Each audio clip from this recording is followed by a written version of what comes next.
Fala pessoal, sejam muito bem-vindos. Eu sou o Thiago Weber, consultor e especialista em investimentos, e aqui nesse canal a gente fala sobre como proteger e multiplicar o seu patrimônio. E no vídeo de hoje a gente vai falar sobre um tema que o pessoal sempre me pergunta aqui no YouTube, lá no Instagram, que é sobre criptomoedas. Eu vou falar por que eu acho que todo mundo deve investir em criptomoedas, qual é o futuro desse negócio, na minha opinião, e para onde que a gente está caminhando, e principalmente como você pode fazer isso na prática. Eu vou mostrar 3 formas aqui de como você pode investir em criptomoedas, dependendo do seu objetivo, também do seu perfil de investidor, e vou trazer aqui para vocês o caminho das pedras, tá? Vou trazer a barbada aqui para todos vocês, para que ninguém mais deixe de investir em criptomoedas. Antes, se você ainda não é inscrito aqui no canal, aproveita para se inscrever agora, já aperta o sininho das notificações, deixa um like aí também para me dar uma força aí no início da jornada e compartilha esse vídeo com seus amigos, com seus familiares, que eu tenho certeza que eles também vão gostar desse conteúdo aqui. Então, gente, por que eu acho que todo mundo deve investir em criptomoedas? E uma coisa que me preocupa muito, porque vocês sabem bem, né? A minha atividade principal é ser consultor de investimentos. Eu tenho uma carteira de clientes aqui que eu atendo, investidores com perfil de alta renda e alto patrimônio. Então eu falo com um público muitas vezes já mais velho, gente que já tem uma carreira muito consolidada, ou que já é um empresário de sucesso, um médico que tem vários anos aí de atuação. E muitas vezes o pessoal tem medo de entrar nesse tipo de mercado novo, né? Embora hoje em dia a criptomoeda já não seja algo novo, né? É algo que já tem muitos anos aí de rodagem. Mas o pessoal sente muita essa insegurança ainda, e principalmente porque tem toda aquela mística de ser um negócio de linguagem de computação, tem toda aquela coisa de criptografia, blockchain, um monte de termo difícil, né? Então o meu objetivo aqui hoje vai ser simplificar esse negócio. E por que eu acho que todo mundo deve ter um pouquinho de investimento em criptomoeda, pelo menos? É porque o nosso futuro enquanto sociedade, ele está cada vez mais caminhando para as soluções, para os sistemas que são descentralizados.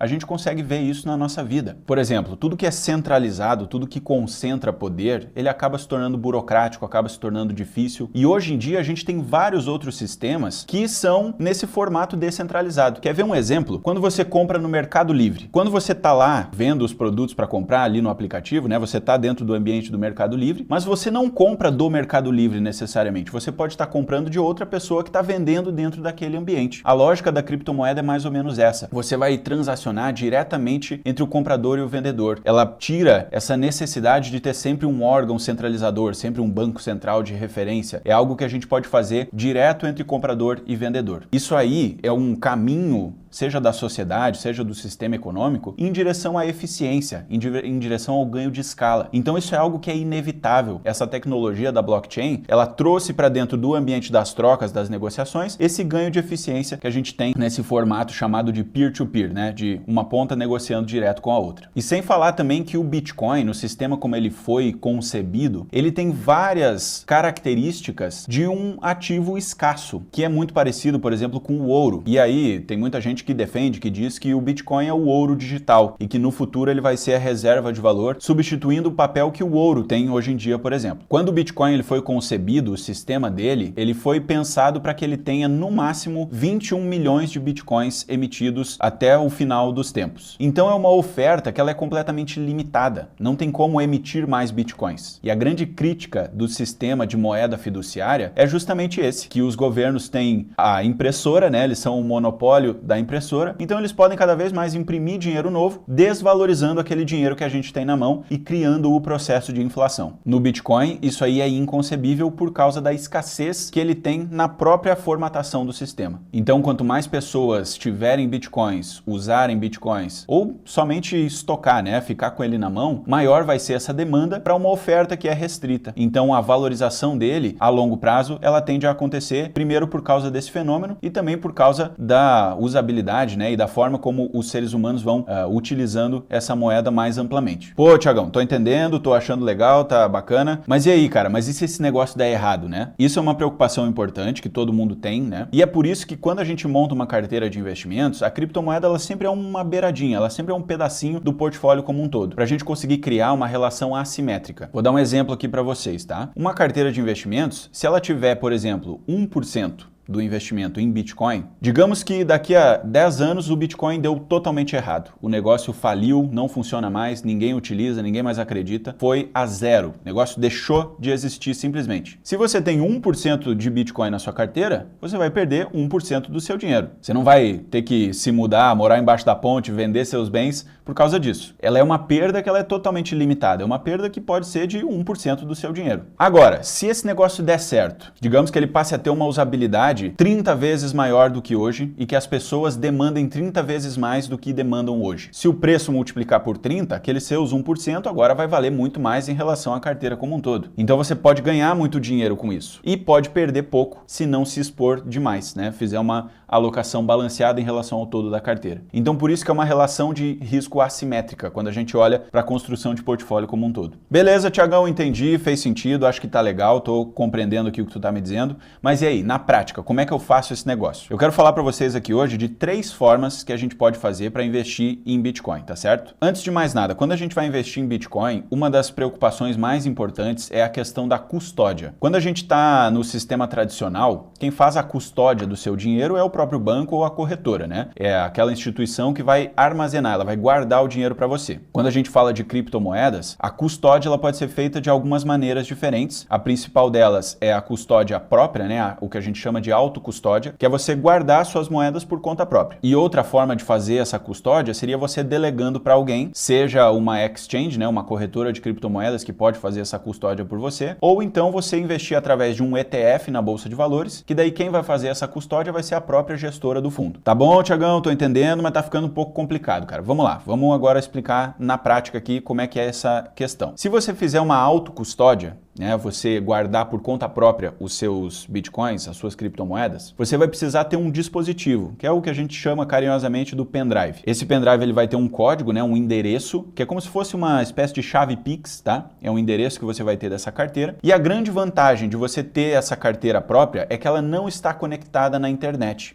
Ela é um dispositivo, um aparelhinho, né? Não vai ter conexão nenhuma com a rede internacional e isso significa que você não pode ser hackeado. Essa sua carteira, por ela não estar conectada com a internet, ela nunca vai ser hackeada, né? Essa que é a máxima segurança que você tem. Só que qual que é o preço que a gente paga por isso? Porque vocês sabem muito bem que nada é de graça nessa vida, né? O preço por não ser conectado com a internet é que é impossível você resetar a sua senha, né? Não existe aquele botão de esqueci minha senha. Então a sua chave privada de acesso àquela carteira, ela não pode ser perdida nunca. É uma senha de 12 palavras que precisam ser escritas em ordem e você precisa armazenar isso, precisa guardar num papel, precisa escrever numa chapinha de metal, eu já vi o pessoal fazendo isso, né? Guardar num cofre e você não pode perder. Se você perder essa chave, você perdeu as suas moedas, não tem como recuperar. Esse é o preço que a gente paga pela autocustódia, é o risco de você perder as suas moedas por não lembrar da sua senha, ou por perder a sua senha, ou por ser meio negligente ali, perder a sua chave de acesso. Pô, Tiagão, e se eu perder o pendrive, cara? Bom, se você perder o pendrive, você pode restaurar a sua carteira em outro pendrive, mas você precisa lembrar da senha. Então o ponto central é a senha. E isso traz uma grande responsabilidade para você.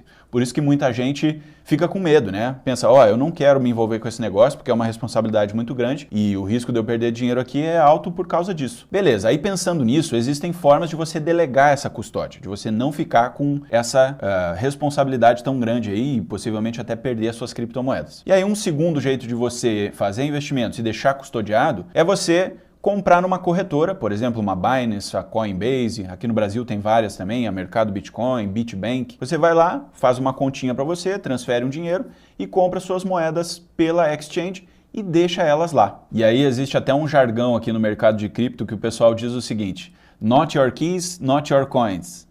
Porque é o que acontece, né? Nesse caso, você não vai ter chave privada, você vai ter só o acesso do aplicativo, que é uma senha normal, como se fosse uma senha do seu e-mail, do seu smartphone, né? Uma senha padrão. Tem o botão de esqueci minha senha, então se você esquecer dá para entrar de novo. Só que o problema é esse, você não tem a sua chave privada das criptomoedas. Então, na verdade, as moedas elas estão em posse da corretora. É como o dinheiro que está no banco. O dinheiro que está no banco, o próprio banco utiliza ele para fazer negócios. A exchange de criptomoeda faz a mesmíssima coisa. Ela pega suas criptomoedas e faz negócio com elas. E ela te está devendo criptomoedas. É isso que significa. Você vai ver lá um balanço, né? Vai ver que está escrito ali, olha, o Tiagão aqui comprou um Bitcoin. né?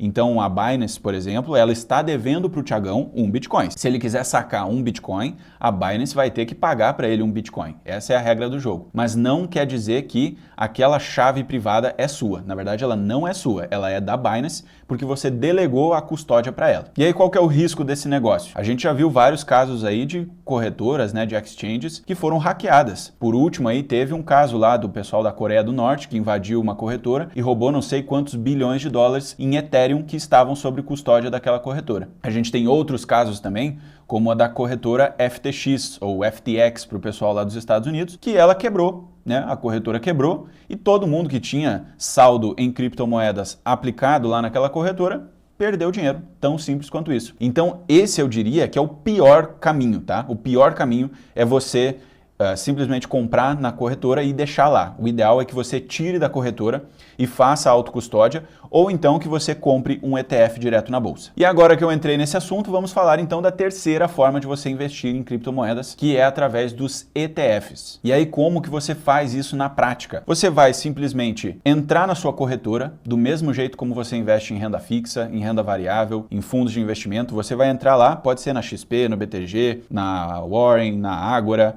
no Itaú, qualquer lugar. Onde você conseguir entrar e acessar a Bolsa de Valores, você vai procurar algum ETF de Bitcoin. Aqui no Brasil a gente tem vários exemplos, por exemplo, o QBTC, o HODL, o BITH, são ETFs de Bitcoin e criptomoedas. Alguns têm diferenças entre si, né? Por exemplo, o Hash 11, que é mais um ETF de criptomoedas, ele tem uma cesta de criptos. Ah, detalhe, isso aqui não é uma recomendação, tá? Não saiam comprando esse ativo aí só porque eu tô falando. Façam pesquisa antes, estudem e vejam se faz sentido pro seu portfólio ou não. Então esses ETFs aí, você entra na Bolsa de Valores, procura por eles e faz a compra. É como se fosse uma ação, como se fosse um fundo imobiliário, é literalmente igualzinho. E aí qual que é a grande vantagem? A rentabilidade é toda sua. Você vai ter toda a rentabilidade do Bitcoin, de outras criptomoedas que você for investir através de ETF. Outra vantagem, tá tudo dentro do mesmo ambiente dos seus outros investimentos. Então você faz tudo num lugar só, não precisa abrir uma conta externa, não precisa se preocupar com fazer transferências dentro ali da blockchain. Você faz tudo de forma super conveniente dentro do próprio ambiente da Bolsa de Valores. E a desvantagem qual é? É a mesma da anterior. Você não tem as suas chaves privadas. Você não pode resgatar as suas criptomoedas. Você só pode resgatar em dinheiro. E resgatando em dinheiro, você vai tornar esse investimento líquido, você vai ser tributado, muito provavelmente. Vai ter que apurar o seu imposto e pagar bonitinho lá, como se fosse uma venda de ações, né? Porque você está fazendo tudo no ambiente da Bolsa de Valores. Mas eu diria que essa alternativa, ela é muito boa para quem quer conveniência, para quem não quer se incomodar. Eu quero investir em criptomoedas, mas eu não quero ter toda essa responsabilidade da autocustódia, de me preocupar com isso. Eu quero simplesmente investir lá e fazer um lucro com esse negócio no futuro. Nesse caso aí, os ETFs eles são perfeitos para atingir esse seu objetivo. Certo, pessoal? Se você gostou desse conteúdo, deixa o seu like aqui, já deixa nos comentários também se você já está investindo em criptomoedas ou não. Se você quer a minha ajuda para investir, seja minha ou de alguém da minha equipe, preencha o formulário aqui abaixo também que a gente vai entrar em contato com você. Me siga nas redes sociais, um grande abraço e até a próxima!